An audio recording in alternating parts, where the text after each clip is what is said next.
Have you ever felt like your life was on mute? Like the world kept moving around you, but you were just stuck in place, not hearing anything but your own thoughts echoing? That was Alexander Westwood's world. It was a Tuesday night in Manhattan. Rain dripped steadily from the black umbrellas of the rich as they hurried down sidewalks of marble and mirrored glass. And from the outside, Lumiere looked like the kind of place where nothing bad had ever happened. Inside, golden lights poured over white tablecloths. Crystal glasses clinked softly. Music from a grand piano hummed in the background, so polished and pleasant that no one really noticed it anymore. But Alexander noticed everything. From his private booth in the far corner, he could see most of the room. He came here often. Not to eat? Not really. He barely touched the food. He came for the silence, for the illusion of normalcy, for the one place in New York where he could sit in the shadows and pretend, just for an hour, that he wasn't made of stone. He hadn't always been like this.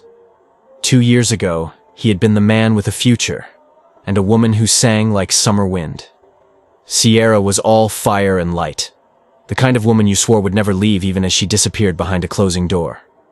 She had sung to him in the mornings, in the shower, on rooftops. Her voice had been the heartbeat of his world, until someone else offered her the world. A record deal, a private jet, a path to stardom paved by a sleazy producer who whispered promises into her ear. She left without a second thought, and he left the world of music behind with her. Since then, he hadn't listened to a single note. No radio in the car, no background playlists. He asked restaurants to turn the music down. The sound of a woman's voice in song made him flinch like a scar that had never really healed. That's why he didn't understand what made him look up when the door opened. A gust of wind pushed through the entrance. The maitre d' flinched as a figure stumbled inside, soaked and shivering. A girl. Young. Maybe 22. Drenched to the bone. Hair stuck to her face. Shoes squeaking against the marble floor. "Miss, I'm sorry," the maitre d' began, already motioning toward security. "I'm not here to cause trouble," she said quickly. Her voice trembled but held its shape. I haven't eaten. I don't have money. But I can sing. One song. If I could just sing, maybe I could earn something warm to eat." The room stilled. People at nearby tables turned their heads, amusement dancing in their eyes. One woman raised a brow and whispered, "Is this a prank?" But from the back corner, a voice cut through the hush. "Let her sing." The maitre d' froze. Everyone did. Alexander Westwood had spoken. He hadn't meant to. The words came out before his brain caught up. But now they hung in the air like a challenge. He met the maitre d's eyes. "You heard me." There was an awkward pause. Then the staff quietly gestured toward the lounge area. There, beside the bar, stood an unused grand piano. Mostly decorative. Occasionally played during weekend brunches. Never touched on a rainy Tuesday night. The girl nodded and stepped forward. Alexander watched her cross the floor, wet sneakers squishing softly, arms clutched around her sides. She looked so small under the chandeliers, out of place, out of time, but somehow, entirely meant to be there. She sat at the piano, placed her fingers on the keys, and began. No microphone, no band, just her voice. It was not perfect, not trained, not commercial, but it was raw, soft at first, barely above a whisper, then growing, unfolding like a story no one had told out loud in years. Her voice cracked once, twice, but it didn't matter, because every note carried weight. You could feel the cold in her bones, the hunger in her belly, the ache in her memory. She sang at last, not like Etta James, like herself. And suddenly, Alexander couldn't breathe. It wasn't Sierra. It wasn't polished, sexy, designed to sell records. It was real, painful, honest. It reached places he had boarded up years ago. The diner stopped eating. Forks froze mid-air. By the time she hit the final note, The room was still. Utterly still. She sat back, exhaling like she had just run a marathon with her soul. Alexander stood. The crowd parted as he walked toward her. She looked up, startled, like she'd already braced for rejection, for laughter, for someone to tell her to get out. Instead, he said quietly, "You sang for food." She nodded. He tilted his head. "What would you sing for a second chance?" She blinked. I don't know." He turned to the maitre d'. "Bring her dinner. Anything she wants. And make sure it's hot." Then he looked back at her. "Sit by the window. The rain looks better from there." She hesitated, then obeyed. He returned to his booth, but he didn't touch his wine. He just watched her as she ate. Slowly. Carefully. As if it was the first real meal she'd had in days. And in that moment, something stirred inside him that terrified him more than silence ever had. He wanted to hear her sing again.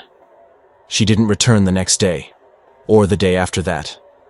And even though Alexander told himself it didn't matter, that it was just a moment, a curiosity, a flicker in the dark, he noticed. He stayed longer at Lumiere each evening, eyes drifting toward the door more often than he'd admit, just in case. Then, on the third night, she walked in again. Not soaked this time. Her hoodie was dry, clean, sleeves pushed up to her elbows. Her hair, no longer a tangled mess, had been pulled back in a loose braid. She still looked like someone trying to stay invisible. But she nodded to the maitre d', and the staff let her through without hesitation. She didn't sing that night. She worked. Clearing plates, folding napkins, offering quiet smiles to the staff, who didn't quite know what to make of her presence but had started accepting it all the same. Occasionally, she disappeared to the back, returning with a small plate of food or a teacup in hand. She never approached Alexander, but he watched, and she knew it. On the fifth night, she came in wearing something different, a long, dark coat, black flats, no hoodie. The maitre d' leaned in toward Alexander's table. "There's a private event Thursday evening. Perhaps you'd like to attend? She's agreed to perform." Alexander raised an eyebrow. "She?" The maitre d' smirked, faintly. "Ella. That's her name." Alexander said nothing, just sipped his wine. But he showed up on Thursday. He arrived later than usual. The room was full. Investors, celebrities, fashion editors sipping champagne, and pretending to care about the menu. The lighting was lower than usual. The piano stood at the far end of the room, lit gently by soft gold. And then, she appeared. Ella. For a second, he didn't recognize her. She wore a black dress. Not designer, not flashy. Simple, sleeveless, elegant. Her hair was down, soft curls falling over her shoulders. No makeup except for a warm tone on her lips and a hint of shimmer at her cheeks. She didn't try to own the room, but somehow, the room leaned toward her. She sat at the piano and began to play. This time, her voice was smooth. Not because she was trying harder, but because she didn't have to try at all. She chose the nearness of you, and every note dripped with quiet warmth. Her voice wrapped around the crowd like a memory. People stopped sipping. Conversations faded. And Alexander? He forgot how to breathe. This wasn't the girl who'd walked in, soaked and shaking. This was a woman with presence. A woman with a voice that pulled his thoughts like gravity. He stared, unable to move, unsure if what he felt was admiration or something far more dangerous. When she finished, the room applauded, softly, respectfully. She smiled, gave a slight bow, and stepped away from the piano. Her eyes met his across the room, and in that moment, something cracked. He didn't smile, didn't nod, but he felt it. A shift. Something inside him had started to fall. Later, as people mingled and music returned to the speakers, Alexander stood near the bar with a whiskey in hand. He told himself he'd leave soon, that he was only staying for business. But then she walked past him, alone. He turned before he could stop himself. Ella. She paused, surprised to hear her name from him. Mr. Westwood. You look different. She laughed softly. Clean?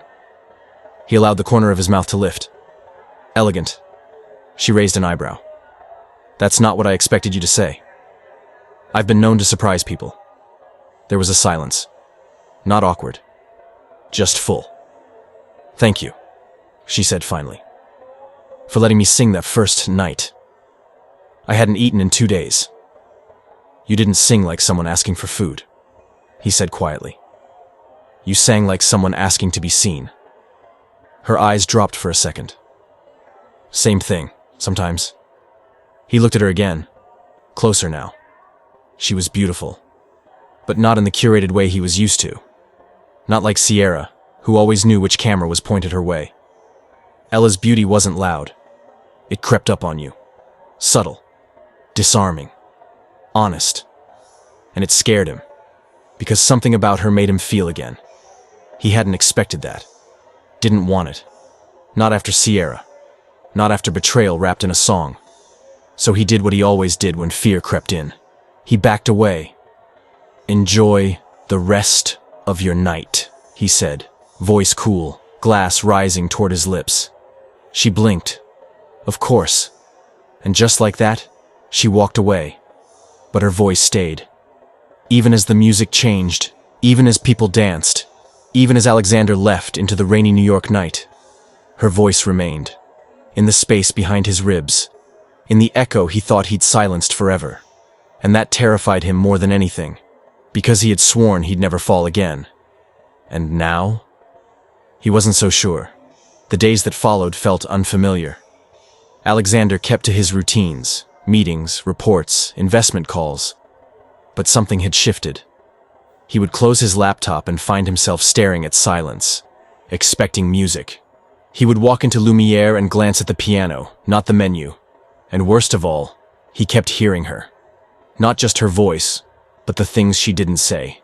The hesitation, the humility, the quiet sadness behind her eyes, like someone who'd learned long ago that the world rarely listened. He saw her again that Friday.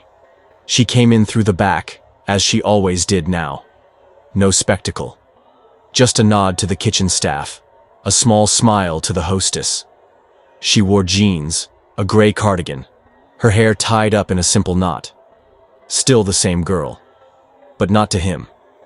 To him, she had become something else. A presence he could no longer file away under curiosity. And so, as she passed by his table carrying a tray of clean glasses, he did what he'd told himself he wouldn't do. Join me. She paused mid-step, slowly turned. Sorry? He gestured to the seat across from him. You've been avoiding eye contact all week.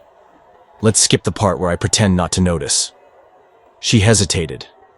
But then, carefully, she set the tray down and sat. The maitre d' looked alarmed. Alexander waved him off.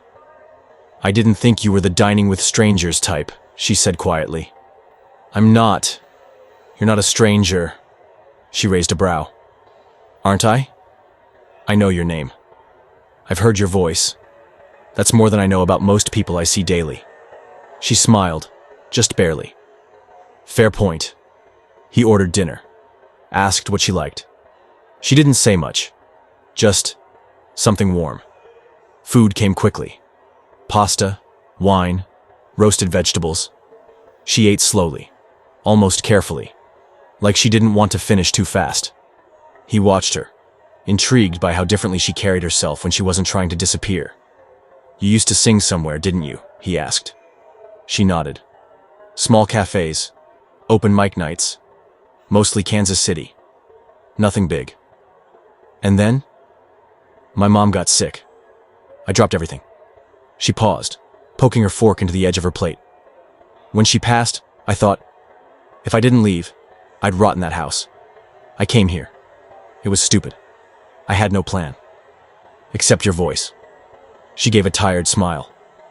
Turns out, voices don't count as currency when rents do.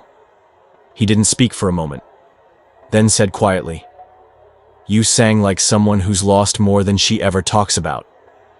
She looked at him then. Really looked. And something shifted between them. Not attraction. Not yet. Recognition. "I'm not the only one who sings like that," she said softly. "Even if you haven't sung in years." Alexander's chest tensed. He reached for his glass. "You know who I am, don't you? Everyone here knows who you are. And yet you talk to me like I'm just some guy in a booth. You're the only man who fed me without asking for anything." A long silence. She sipped her water. He studied the tablecloth. Then she asked, "Why haven't you listened to music since her?" He didn't answer. She didn't push. Instead, she looked down and whispered, "I didn't mean to touch anything you'd locked up." "You didn't," he said too quickly. Then added, "But it's been a long time since someone tried." And that terrified him. She finished her meal, looked ready to go. But she lingered. He wanted her to stay, wanted to ask about her childhood, her favorite songs. The first time she sang for someone who truly listened. But instead, he ruined it. "This," he said suddenly, "doesn't mean anything." She blinked. "What?" "This dinner. It's just food." She straightened. The softness in her eyes faded. "Of course," she said, voice tight. "Don't misunderstand." "I'm not misunderstanding," she interrupted. "Believe me." She stood. "Thank you. For the meal." And then she was gone. Alexander sat alone, the candle flickering between two empty plates. Her scent still in the air. Her presence still echoing like a note that refused to die. He didn't touch his wine. Didn't look up when the maitre d' returned. And when he finally stood, he left a full tip but said nothing. Not to the staff. Not to himself. Because he'd built walls for a reason. And now that someone had gotten through, he did what cowards always do. He closed the door behind her and told himself he wasn't lonely. Just safe. 3 days passed, each one heavier than the last. Alexander tried to return to normal. He went to meetings, signed contracts, smiled in photos, nodded through boardroom banter. But everything felt off. The food tasted dull. The city looked grayer. Even Lumiere, his usual fortress of silence and steel, felt wrong. She hadn't returned. No tray in hand. No quiet glance from across the room. No voice. The worst part? He had no one to blame but himself. He replayed it in his mind, again and again. That last sentence. The way her posture changed. How her eyes lost their light. All because he panicked. Because she made him feel something. And he ran. And now, maybe, she was gone. He arrived at Lumiere late that evening, heart heavier than he'd admit. The maitre d' greeted him with hesitation. "She's not working tonight," he said before Alexander could ask. "Do you know where she went?" The maitre d' hesitated, then handed him a folded piece of paper. "She left this. Said if you came." Alexander unfolded it. A short note, written in neat, slightly uneven script. "Thank you. For the meal. For the music. For pretending not to see me before I was ready to be seen. Don't look for me." That was all. And yet it said, too much. He sat down at his usual booth, holding the paper, wondering if it was really too late. If 3 days of silence had buried something before it could breathe. The thought made him sick. He didn't finish his drink, didn't order dinner. Instead, he left a generous tip, walked out into the night, and let instinct guide him. He went to every cafe in the area, checked open mic boards, called a few venue owners he vaguely knew from Sierra's old scene. Most had no idea who he was talking about. One, however, paused. "You mean the girl who sang at Lumiere?" the barista asked.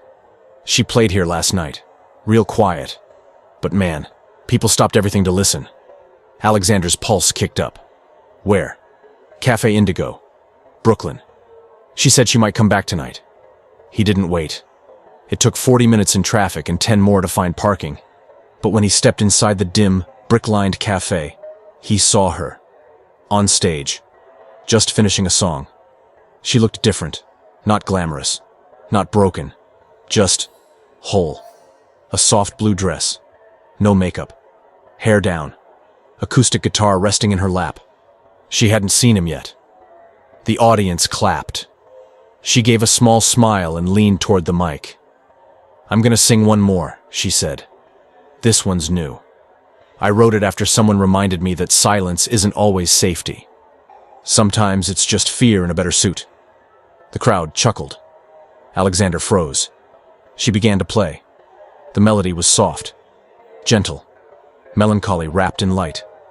And then her voice came. Low, soulful, intimate. You opened the door but left it chained. Held out a match, but feared the flame. Asked me to stay, then walked away. And still I sang your name. He felt like the floor dropped. She was singing about him. Not subtly, not metaphorically. Him. His hesitation. His silence. His cowardice. She didn't look at him during the song, not once, but he watched her the whole time. When the final chord faded, there was applause. Real. Loud. Heartfelt. She smiled, thanked the crowd, and stepped off stage. He moved before he could think. Met her by the back wall. She saw him. Froze. He didn't speak right away. "I heard the song," he said. She crossed her arms. "I didn't use your name." "You didn't need to." A pause. Then, softer. "I'm sorry." "For what?" Her voice was calm. "For feeding me? For listening? Or for running the second it meant something?" "All of it," he admitted. She looked at him. No anger. Just tired truth. "You don't get to show up now just because you feel something." "I know. You said it didn't mean anything. I was wrong. A beat. Why are you here?" He took a breath. "Because I haven't heard music since you left. Not in the speakers. Not in the street. Only in my head. And I don't want it to stay there." She looked at him for a long time, then turned away. "I don't need saving, Alexander. I know. I think maybe I do." That made her pause. Then quietly. "Then stop running from your own silence." And with that, she stepped back into the cafe. Not unkindly, just honestly. Leaving Alexander outside, with her song echoing louder than ever. Alexander sat on the edge of his bed, the city lights painting his penthouse walls in soft orange and steel gray. Her voice looped in his head like a melody without resolution. That last line, "Stop running from your own silence." It haunted him, because she was right. He had spent years building a fortress around the place where music used to live. And every time someone knocked, he reinforced the walls. Even when it was someone like her. Especially then. But now, he couldn't keep the fortress intact without suffocating inside it. The next morning, he canceled every meeting. He didn't call his assistant, didn't open his laptop. He sat at the piano in his study, an antique grand that hadn't been touched in over 2 years, and let his fingers rest on the keys. He didn't remember how to play, but he remembered why. The first time Sierra had sung in this apartment, it was at this piano. The memories were still here. Some good, most painful. But the difference was, they didn't scare him anymore. Because now, they didn't feel final. He pressed a single key, then another. Hesitant, but steady. That afternoon, he returned to Cafe Indigo. The place was nearly empty. She wasn't there. He left a note with the manager. Not begging. Just truth. "You were right. Silence isn't safety. It's hiding. But I'm not hiding anymore. If you're still willing to listen, I'll be at Lumiere tonight. One last time. No suit. No armor. Just me." Then he returned to the place where it all began. The maitre d' nearly dropped the wine list when he walked in wearing jeans and a worn jacket. "Mr. Westwood, should we—" "No music," Alexander said, "unless it's live." He walked to the piano, sat, and waited. The restaurant filled slowly. People whispered, confused by his presence at the piano. He didn't play yet. He waited. And then, she walked in. Ella. Same coat. Same eyes. But something had changed. She moved like someone who didn't expect anything. Like someone who'd learned not to. He stood as she approached. "I got your note," she said. "I meant every word. You don't owe me a performance. I'm not performing." He gestured toward the bench beside him. "Sit with me." She hesitated, then sat. Their shoulders didn't touch, but their silence did. He began to play, slowly, imperfectly, but honestly. The song had no name, no structure, just feeling. She listened, and then, without warning, her voice joined his melody. Software, steady, unplanned, but somehow it fit. They weren't flawless, but they were together. When the song ended, no one clapped. No one dared. He looked at her. "I'm scared of falling again," he admitted. "I'm scared of being another lesson for someone like you," she whispered. He nodded. "Then let's be scared. Together." She held his gaze, and for the first time, didn't look away. That night, they didn't kiss. They didn't make promises. But they sat at a table in the back of Lumiere, sharing a meal without performance, without masks. He asked about her mother. She asked about his father. He told her about Sierra, about the betrayal, the silence. She didn't pity him. She just listened. And when they fell some when they left the restaurant, rain was falling again. She didn't run. He didn't offer her an umbrella. They just walked, side by side. No spotlight. No stage. Just a girl who used to sing for food. And a man who finally remembered how to listen.